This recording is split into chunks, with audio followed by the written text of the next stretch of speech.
एक जमा हुआ भेड़िया। अगर चलो नहीं तो जम जाओगे। जरा सोचो, एक ऐसा गांव जहां तापमान -71.2 डिग्री सेल्सियस तक गिर जाता है। यहाँ पर यदि आपने थोड़ा समय ज्यादा बाहर बिताया तो शरीर पर फ्रॉस्ट बाइट हो सकता है, हाथ पर खो सकते हैं या फिर जान भी जा सकती है। क्या फ्रॉस्ट बाइट है? सिर्फ 15 मिनट से थोड़ा ज्यादा बाहर रहने पर मेरी नाक पूरी तरह से सफेद पड़ गई। शरीर के सेल्स के अंदर बर्फ के क्रिस्टल बनने लगे और टिश्यू मरने लगे। अगर मैं 5 मिनट और बाहर रुक जाता तो मेरी नाक को परमानेंट टिश्यू डैमेज हो जाता। जब लोग बाहर सांस लेते हैं तो ऐसा लगता है जैसे सूखी घास की सरसराहट सुनाई दे रही हो। वो आवाज होती है गर्म सांस के बर्फ को क्रिस्टल में बदलने की। मैं धरती की सबसे ठंडी बसी हुई जगह पर हूँ, साल के सबसे ठंडे मौसम में। ये ओमेकॉन है। जिंदगी बचाने के लिए मैं 20 से ज्यादा कपड़ों की परतें पहने हुए हूँ, जिनका वजन करीब 14 किलो है। 30 डिग्री सेल्सियस गर्म घर से बाहर कदम रखते ही तापमान में 100 डिग्री से भी ज्यादा गिरावट होती है। इसलिए मैं हाथों में दस्ताने, पैर में बूट, पैंट और कोट पहनता हूँ जो रेनडियर की खाल से बने हैं। और ये भी काफी नहीं होता। अब मैं तुम्हें दिखाने वाला हूँ कि जब बाहर जाना ही जिंदगी की लड़ाई बन जाए तो कैसा महसूस होता है। जैसे ही बाहर निकलते हैं कुछ ही सेकंड्स में पल के बर्फ से जमने लगती हैं और स्किन में चुभन सी होने लगती है। पूरा गांव ऐसा लगता है जैसे सबने छोड़ दिया हो। मेरी उंगली की टिप ठंड से जल गई। ठंड सिर्फ लोगों और जंगली जानवरों को ही नहीं पकड़ती, ये हर चीज को ठप कर देती है। फोन काम करना बंद कर देते हैं या सीधे बंद हो जाते हैं। बाहर खड़ी कारें कुछ घंटों में पूरी तरह जम जाती है। जमीन हमेशा जमी रहती है, इसलिए यहाँ कोई फल या सब्जी नहीं उगती। हमने मॉस्को से फ्लाइट लेकर पूर्व की तरफ 7 घंटे उड़ान भरी और यकुत्स्क पहुंचे। वहाँ से फिर करीब 18 घंटे और 900 किलोमीटर का रोड ट्रिप किया। अब रात के 2 बजे हैं और हम आखिरकार दुनिया के सबसे ठंडे गांव पहुंच गए। थर्मोमीटर -60.5 डिग्री सेल्सियस दिखा रहा है। जब हमने कार से बाहर कदम रखा ऐसा लगा जैसे किसी दूसरे ग्रह पर आ गए हों। नाक के अंदर बाल जम गए थे और हर सांस के साथ वो चुभने लगे। यहाँ की सूखी हवा इतनी तेज है कि हमें लगातार खांसी आने लगी। ओमेकॉन में करीब 800 लोग रहते हैं जो 1.5 स्क्वायर किलोमीटर के इलाके में फैले हुए हैं। यहाँ बाहर किसी और को देखना लगभग नामुमकिन है, जैसे मानो इस जगह पर वक्त ही थम गया हो। बहुत ज्यादा ठंड है। हम करीब 15 मिनट से बाहर चल रहे हैं। जैसे कि आप देख सकते हैं मेरे दोस्त की पलकों पर बर्फ जमी हुई है, उसकी ऊपरी होंठ पर भी बर्फ की बूंदें दिख रही हैं। इस इलाके में जमीन पूरे साल जमी रहती है। ओमेकॉन हमारा इलाका जो पहाड़ों से घिरा हुआ है। यहाँ ठंड इतनी भयानक होती है कि तापमान -63 डिग्री सेल्सियस या यहाँ तक कि -64 डिग्री सेल्सियस तक गिर जाता है। क्योंकि ओमेकॉन एक घाटी में बसा है तो यहाँ हवा भी नहीं चलती। ठंड बस बैठ जाती है और रुकी रहती है। इस जमी हुई जमीन की परत को परमाफ्रॉस्ट कहते हैं, जो सैकड़ों मीटर गहरी हो सकती है। इस जानलेवा ठंड से बचने के लिए गाँव वालों ने एक सेंट्रल हीटिंग सिस्टम बनाया है। एक कोयले से चलने वाला बॉयलर पाइप्स के जरिए ज्यादातर घरों तक गर्मी पहुंचाता है। ये सिस्टम हर वक्त चलते रहना चाहिए। अगर थोड़ी देर भी बंद हो जाए तो सबकी जान खतरे में आ सकती है। यहाँ के घर अंदर से आम गांव के घरों से बिल्कुल अलग होते हैं। सेंट्रल बॉयलर से जुड़े हीटिंग पाइप्स हर कमरे से होकर गुजरते हैं ताकि घर गर्म रह सके। जमी हुई जमीन पर घर बनाने के लिए पहले मोटी लकड़ी की बीम बिछाई जाती है ताकि एक फ्लैट बेस मिल सके। फिर उसमें मेन लकड़ियां लगाई जाती हैं। उसके बाद 30 सेंटीमीटर मोटा सा फ्लोर बिछाया जाता है। फिर इंसुलेशन और लास्ट में फिनिशिंग फ्लोर आता है। हर दीवार 7 लेयर से बनी होती है। बाहर लकड़ी, फिर मेन इंसुलेशन के लिए बेसाल्ट फूल, इसके बाद प्लास्टर, जाली, फोम इंसुलेशन, फिर एक और प्लास्टर की परत और आखिर में अंदर की तरफ लकड़ी का पैनल। खिड़कियां ट्रिपल ग्लेज्ड होती है जो इस हड्डी जमा देने वाली ठंड के खिलाफ एक मजबूत ढाल बनाती है। अटारी को भूसे और मिट्टी से इंसुलेट किया गया है। इन सब के साथ एक स्टोव या हीटिंग सिस्टम मिलकर घर को पूरी तरह से गर्म रखता है। लगभग हर घर में एंट्रेंस रूम को सिर्फ 1 महीना दे दो अपने 2025 का ऐप, जहां पर एंट्रेंस रूम को जानबूझकर बिना हीटिंग के छोड़ा जाता है। हम अपने घर के सामने वाले कमरे में सब कुछ फ्रीज करके रखते हैं। देखो ये फ्रिज, ये नेचुरल फ्रिज है। यहाँ मैंने दूध और मीट फ्रीज करके रखा है। सब कुछ ठंड में ही स्टोर होता है। जैसा आप देख सकते हैं घर के एंट्री वाले पहले 2 कमरे स्टोरेज और फ्रिज की तरह इस्तेमाल होते हैं। ये बिना गर्मी वाले कमरे ठंड के खिलाफ एक बफर की तरह भी काम करते हैं। कमरे के अंदर खासकर छत पर आप बर्फ और बर्फ के क्रिस्टल साफ देख सकते हैं। ओमेकॉन में दिन जल्दी शुरू हो जाता है। ये जो कि इस वक्त तक अपने बाड़े में पहुंच चुकी होती है। यहाँ के पशुपालक गाय के थन पर कपड़ा लपेटते हैं ताकि वो नाजुक हिस्सा फ्रॉस्ट बाइट से बचा रहे और साफ भी रहे। अब थन जमने का खतरा नहीं रहता, लेकिन जैसे ही दूध निकलना शुरू होता है हमें बहुत सावधानी रखनी पड़ती है। ओमेकॉन की इस एक्सट्रीम ठंड की वजह से किसी भी घर में पानी की पाइपलाइन नहीं जाती है क्योंकि वो तुरंत जम जाएगी। गायों को हर सुबह बाहर इस ठंड में निकलना पड़ता है और नदी तक जाना पड़ता है पानी पीने के लिए। एक एक करके सब गाय बर्फ से भरे इस बर्फीले नर्क में उतरती है। तेजी से चलती है क्योंकि उन्हें पता होता है कि बहुत देर बाहर रुकना जानलेवा हो सकता है। उनके बाल कुछ ही सेकंड्स में बर्फ से जम जाते हैं। नदी का ये हिस्सा जमा नहीं है क्योंकि यहाँ पहाड़ से सीधा ताजा पानी आता है। जमीन के नीचे से निकलने वाला स्प्रिंग वाटर भी इसी नदी से मिलता है और यही हिस्सा बर्फ से नहीं जमता। फिर अचानक मेरा पूरा चेहरा सुन्न हो गया। बाएं गाल की मसल बिल्कुल नहीं हिल रही थी। ऐसा लग रहा था जैसे चेहरा पैरालाइज हो गया हो। जब मेरी नाक जमने लगी तो ये टोकियो ने फौरन देख लिया। क्या फ्रॉस्ट बाइट है? ठंड की वजह से ब्लड वेसल्स सिकुड़ जाती है जिससे ब्लड सर्कुलेशन कम होने लगता है। जब शरीर के अंदर गर्मी नहीं रहती तो हर सेल के अंदर मौजूद पानी बर्फ बन जाता है और वो बर्फ के क्रिस्टल सेल्स को फाड़ देते हैं। इससे तेज चुभन होती है और टिश्यू मरने लगते हैं। तुम्हें अपना चेहरा ढक लेना चाहिए। ऐसे चलते वक्त मुंह ढक कर चलो। ध्यान रखना वरना ये काला पड़ सकता है। लेकिन जैसे जैसे डॉक्यूमेंट्री आगे बढ़ती गई और तापमान और भी नीचे गिरने लगा, हम अपनी लिमिट्स को पुश कर रहे थे ताकि आपको दिखा सके कि यहाँ जिंदा रहने के लिए असल में क्या क्या करना पड़ता है। अब इस पॉइंट के बाद डॉक्यूमेंट्री शूट खत्म होने तक मैं एक बार में 10 मिनट से ज्यादा बाहर नहीं रह सकता, वरना मेरी नाक जो पहले ही फ्रॉस्टबाइट का शिकार हो चुकी है वो और खराब हो जाएगी। ये है इलाज, ये एलोवेरा और सिर्फ अल्कोहल है। इसे ऐसे भिगोकर उस हिस्से पर लगाओ जो जम गया है, और हाँ, उसे रगड़ना नहीं वरना वेसल्स और कैपिलरीज को नुकसान पहुंच सकता है और जख्म बन सकते हैं। फिर येवडोकिया ने अपने राज के काम की शुरुआत की। आंगन में धुले हुए कपड़े टांग कर सिर्फ कुछ ही मिनटों में वो कपड़े पूरी तरह से जमकर सख्त हो गए। उसके सारे कपड़े एकदम जम चुके हैं, मेरे हाथ भी अब जमने लगे हैं। इसके बाद वो सीधे अपने बाड़े की तरफ गए गायों का दूध निकालने के लिए। मैं याकुट की गाय पालती हूँ क्योंकि इनका दूध बहुत हाई क्वालिटी का होता है। इनमें फैट कंटेंट 7 से 8% तक हो सकते हैं। जैसा कि आप देख सकते हैं छत पर कुछ बर्फ और बर्फ के क्रिस्टल जमे हुए हैं, लेकिन अंदर का माहौल फिर भी गर्म है। दीवारों के किनारे भी बर्फ से ढके हुए हैं। छत से कुछ पानी की बूंदें टपक रही हैं जो अंदर की नमी की वजह से है। पूरा कमरा घास, गर्म दूध और जानवरों की एक सोंधी सी खुशबू से भरा है। अब हम मिलने जा रहे हैं घोड़ा पालक से। हम देखेंगे याकुत के जंगली घोड़ों को उनके असली घर में।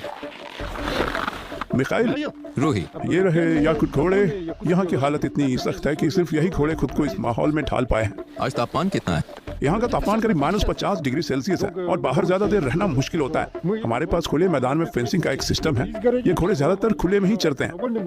इन याकुटियन घोड़ों को गर्म शेल्टर की जरूरत नहीं होती। ये -70 डिग्री सेल्सियस की ठंड में भी दिन रात खोले में रह सकते हैं। आम घोड़ों की तुलना में ये कद में थोड़े छोटे होते हैं, जो इन्हें सर्दियों में बाहर रहने में मदद करता है। क्योंकि छोटा शरीर मतलब कम एरिया में गर्मी बरकरार रहती है। इनका शरीर काफी फूला हुआ, मोटा और गोल दिखता है। ये इनकी मोटी फर की वजह से है और उनके खुर भी काफी लंबे हैं, जो उन्हें इस जमा देने वाली जमीन पर बहुत देर तक खड़े रहने देते हैं। इन्हें पकड़ा नहीं गया है, इन्हें बस यहाँ खाना खिलाया जाता है। इनका शरीर ही इनका खाना है। यह है घोड़े का मांस। यहाँ लोग इसे खाते हैं। जैसा आप देख सकते हैं इसमें काफी फैट है। ये पैकेट है घोड़े के मांस का पैकेट। ये किसी कस्टमर ने ऑर्डर किया है और इसे भेजा जाएगा। ये जो सूखे घास का ढेर आप देख रहे हैं, इसे गर्मियों में इकट्ठा करके रखा गया था। सर्दियों में यही घोड़े का मुख्य खाना होता है। खाइल ने हमें अपने घोड़े का मांस और लिवर चखने को दिया, जिसे इस इलाके में सिर्फ कच्चा और जमा हुआ ही खाया जाता है। घोड़े का कच्चा मांस। इसमें ढेर सारे विटामिन और जरूरी न्यूट्रिएंट्स होते हैं। क्योंकि यहाँ फल सब्जी नहीं होती, तो हमें सारे विटामिन मीट से ही मिलते हैं। इसका स्वाद बर्फ जैसा है, कुछ महसूस नहीं हो रहा क्योंकि ये पूरी तरह से जमा हुआ है। और ये है लीवर। ओमिक्रॉन में जनवरी के महीने में दिन की रोशनी सिर्फ करीब 4.5 घंटे तक रहती है। अभी दोपहर के 3 बजे हैं, अंधेरा छा रहा है और हम आज का दिन यहीं खत्म कर रहे हैं। पुराने जमाने में जब गाड़ियां नहीं थी तो यहाँ ट्रांसपोर्ट के लिए घोड़े, गाय, बैल और खास तौर पर रेनडियर का इस्तेमाल किया जाता था। इस इलाके में रेनडियर बहुत अहम माने जाते हैं, सिर्फ ट्रांसपोर्ट के लिए नहीं बल्कि उनके मांस, खाल और दूध के लिए भी। गांव के सेंटर से करीब आधा किलोमीटर दूर ओमिक्रॉन के जमे हुए जंगल शुरू हो जाते हैं। इस गांव में ज्यादातर लोग पशुपालन करते हैं, लेकिन इवान जैसे लोग के लिए शिकारी उनकी कमाई का सबसे बड़ा जरिया बन जाता है। मैं जंगली आदमी हूँ। ये मेरी शिकार वाली जगह है और ये है मेरा टेंट, मेरा घर। वो अभी आग जला रहा है। हमें इस आग की जरूरत है क्योंकि यहाँ बहुत ज्यादा ठंड है।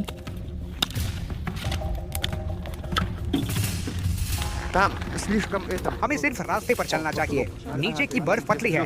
हम जमी हुई नदी की तरफ जा रहे थे जहाँ इवान ने एक दिन पहले मछली पकड़ने का जाल लगाया था। इवान ने हमारे कैमरामैन को टाइम पर रोक लिया। वो बर्फ की टूटी हुई सतह पर कदम रखने वाला था। एक गलत कदम और वो पानी में गिर सकता था ओ रुको। और भीग सकता था। एक बार सर्दियों में जब इतनी ही ठंड थी, मेरे पापा जंगल में अपने घोड़े पर सवार होकर घूम रहे थे। वो बर्फ के अंदर गिर गए और तुरंत ही ठंड से जमने लगे। जब उन्हें एहसास हुआ कि आसपास कोई गर्म जगह नहीं है और मदद मिलने का कोई चांस भी नहीं, तो उन्होंने खुद को गोली मारने का फैसला किया ताकि धीरे धीरे दर्दनाक मौत न झेलनी पड़े।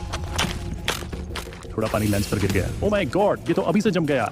हमारा कैमरा पहले इतनी ठंड में ठीक से काम नहीं कर पा रहा था और अब ये जमी हुई लेंस तो बिल्कुल बेकार हो गई है। हमें इसे छोड़ना पड़ेगा। जाल निकालने के लिए वो एक छोटी फावड़े से 6 से बर्फ हटा रहा है। जैसी मछलियां बर्फीली हवा में आई वो कुछ ही सेकंड्स में मर गईं। पानी अंदर से गर्म था लेकिन बाहर आती ये मछली शॉक में आ गई और पूरी तरह से जम गई। अब वो जमी हुई मछली को पकड़कर थोड़ा गर्म कर रहे हैं अपने हाथों से रगड़कर, ताकि उसे काटना आसान हो जाए। फिर बड़े ध्यान से वो उसे पतली स्लाइस में काट रहे हैं। जमी हुई और कच्ची जंगली मछली जब ये फ्रीज होती है तो ऐसा लगता है जैसे आप सिर्फ बर्फ खा रहे हो। इसे नमक के साथ खाना चाहिए। सर्दियों में मछलियों में ढेर सारे विटामिन होते हैं। टेंट के अंदर गर्मी है लेकिन बाहर की परत पूरी तरह से बर्फ से जमी हुई है।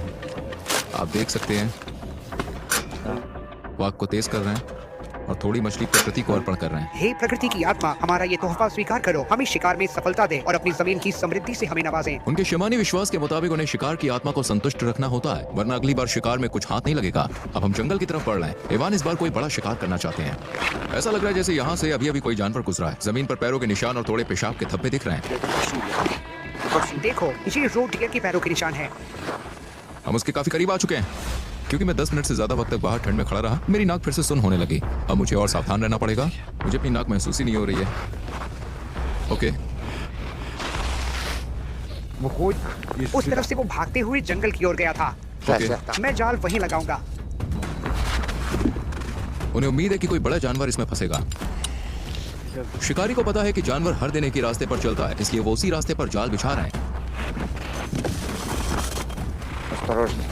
अब वो जाल को बर्फ से ढक रहे हैं। जाल के आसपास के निशानों को मिटाने के लिए वो कुत्ते की पूंछ का इस्तेमाल कर रहे हैं। हम बाद में फिर यही लौटेंगे देखने के लिए कि ये क्या पकड़ता है, लेकिन उससे पहले इवान उस जाल को चेक करना चाहते हैं जो उन्होंने कल लगाया था। वो बर्फ से ढके इलाके को ध्यान से स्कैन कर रहे हैं। ये पूरा इलाका मेरे लिए किताब जैसा है। जब बर्फ गिरती है, मैं उनके पैरों के निशानों से ट्रैक करता हूँ कि कितने जानवर हैं। मुझे पहले से पता है कि इस इलाके में कितने जानवर रहते हैं। साका एक तुर्किक समुदाय है जो सेंट्रल एशिया से आए हैं और मैं हूँ तुर्की से, एक ऐसा देश जिसकी जड़ें भी इसी जगह से जुड़ी हैं। इस डॉक्यूमेंट्री को आगे बढ़ाने से पहले मैं इस प्रोजेक्ट के स्पॉन्सर को थैंक यू कहूंगा और समझना चाहता हूँ कि मैं इन लोगों से कितनी अच्छी तरह से जुड़ा। और ये रहा बर्फ पर पड़ा हुआ एक दमदार शिकार।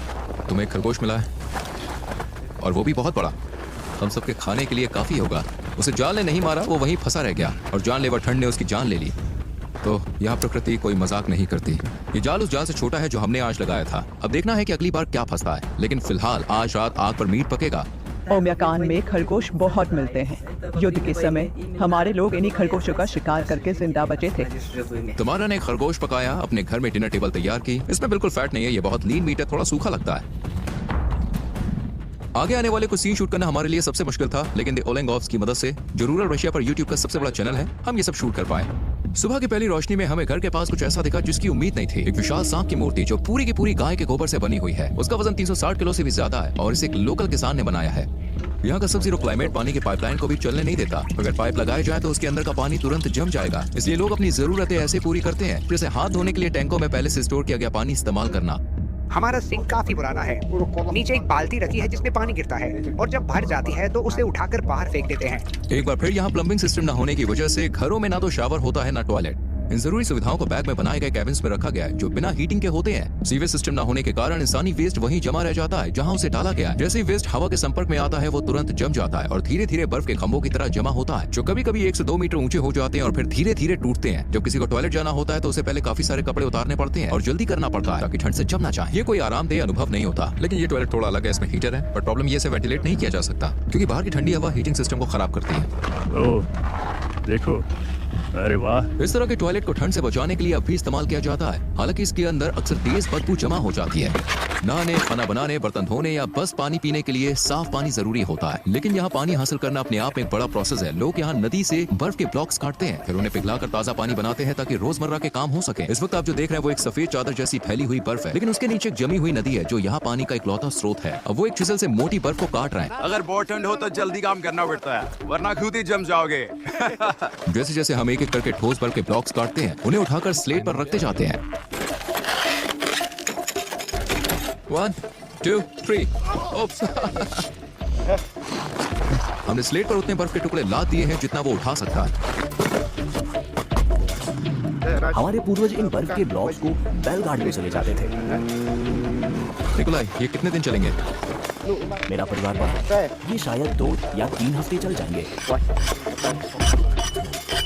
ये बड़े बड़े बर्फ के टुकड़े या तो घर के अंदर के किसी ठंडे कमरे में रखे जाते हैं या फिर सीधे बैकयार्ड में बाहर। वो इन बर्फ के टुकड़ों को ड्रम में डालते हैं, फिर जब ये पिघल जाते हैं तो उन्हें पीते हैं। बल्कि वो अपने पड़ोसियों के साथ भी इसे बांटेंगे ताकि सभी लोग इस साफ पानी से नहा सकें। इस गांव में नहाने की शुरुआत नल खोलने से नहीं होती, बल्कि लकड़ियां काटने से होती है।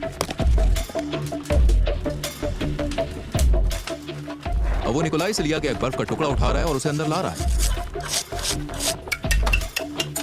हमारे दादा दादी तो 2-2 घंटे तक नहाते हैं। हम आमतौर पर 1.5 घंटे तक नहाते हैं। और तुम्हें अपना नहाना पूरा करने में कितना टाइम लग जाता है? पूरा प्रोसेस लगभग 4 से 5 घंटे लेता है। हम हफ्ते में 1 बार नहाते हैं, शनिवार या रविवार को। अगला स्टेप है जमी हुई शैम्पू की बोतल को स्टोव के पास गर्म करके लिक्विड बनाना। नहाते वक्त ये लोग लोटे से खुद पर पानी डालते हैं। जब नहाना खत्म होता है तो ये फटाफट कपड़े पहनते हैं, क्योंकि अब इन्हें 60 डिग्री से बाहर -54 डिग्री सेल्सियस में निकलना है, यानी कुल 114 डिग्री का फर्क। सप्ताह का नहाने का रिचुअल खत्म होने के बाद अगली सुबह जल्दी शुरू होती है। सुबह 7:30 बजे बच्चे एक हड्डी जमा देने वाली ठंडी सुबह में उठते हैं। बाहर अब भी अंधेरा है। घर के अंदर लगे सिंपल वाटर टैंक की मदद से घर की गर्माहट में बच्चे अपना चेहरा धोते हैं और ब्रश करते हैं, लेकिन बाकी जरूरतों के लिए अभी भी उन्हें बाहर वाले टॉयलेट का ही इस्तेमाल करना पड़ता है। जोआना अपनी बेटियों को स्कूल के लिए तैयार करने में मदद करती है। बच्चे कई लेयर के कपड़े पहनते हैं ताकि बाहर के सफर में ठंड से बचे रह सकें। बाहर जाने से पहले जोआना अपनी बेटियों के चेहरे पर वुल शॉल कसकर लपेटती है, जिससे उनका मुंह और नाक ढके रहे और बर्फीली हवा से बचाव हो। अब वो बाहर निकलने के लिए तैयार है। स्कूल तक का रास्ता लगभग आधा किलोमीटर है। हर सर्द सुबह निकोलाई अपनी बेटियों को लेकर निकलते हैं। ओमिकॉन में स्कूल तब तक खुला रहता है जब तक तापमान -55 डिग्री सेल्सियस से नीचे नहीं चला जाता। उससे नीचे जाना बाहर निकलने के लिए बहुत खतरनाक हो जाता है। आज थर्मामीटर -54 डिग्री सेल्सियस दिखा रहा है। जैसे ही बच्चे स्कूल पहुंचते हैं, दूसरी तरफ इवान जैसे लोग की जिंदगी हर दिन सर्वाइवल और शिकार के इर्द गिर्द घूमती है। इवान के पास यहाँ कई जानवर हैं, यहाँ तक कि उसके पास एक जमा हुआ भेड़िया भी है। उसने इस भेड़ियों को सुबह होने से पहले यानी करीब 2 घंटे पहले हमारे साथ मिलकर लगाए गए जाल में पकड़ा। भेड़िया जाल में फंसा था और ठंड की वजह से मर गया, क्योंकि वो हिल नहीं पाया। ठंड में अगर हिलते नहीं हो तो मर जाते हो। ये नर भेड़िया है। अब इवान इसकी खाल बेचेगा और इसके मांस का इस्तेमाल करके नया जाल लगाएगा, जिससे वो भालू का शिकार करेगा। वो हमें अपने शिकार का कलेक्शन दिखा रहा है। यूं लोमड़ियों की खालियां जिन्होंने पूरी सर्दी ट्रैक किया और पकड़ा। इसकी फर कितनी मोटी थी, ये तो पूरा बड़ा भालू था। इन भालुओं को मारना पड़ा क्योंकि ये मेरे जानवरों पर बार बार हमला करते थे। हर साल ये मेरी जमीन पर आ जाते हैं और हर बार इनकी संख्या बढ़ती जा रही है।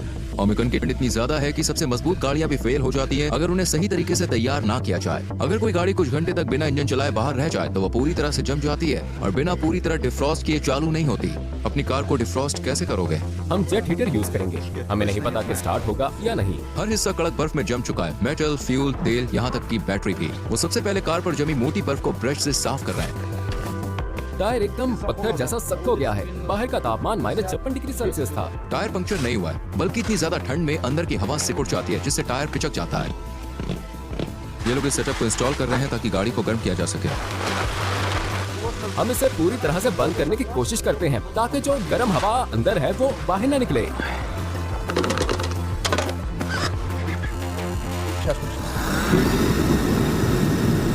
ये लो, इसे पकड़ो। बाहर बहुत ठंड है। यहाँ हर चीज को गर्म रखना जरूरी होता है। क्योंकि ये डीजल कार है, इसलिए टैंक में जो डीजल है वो पूरी तरह जम गया है।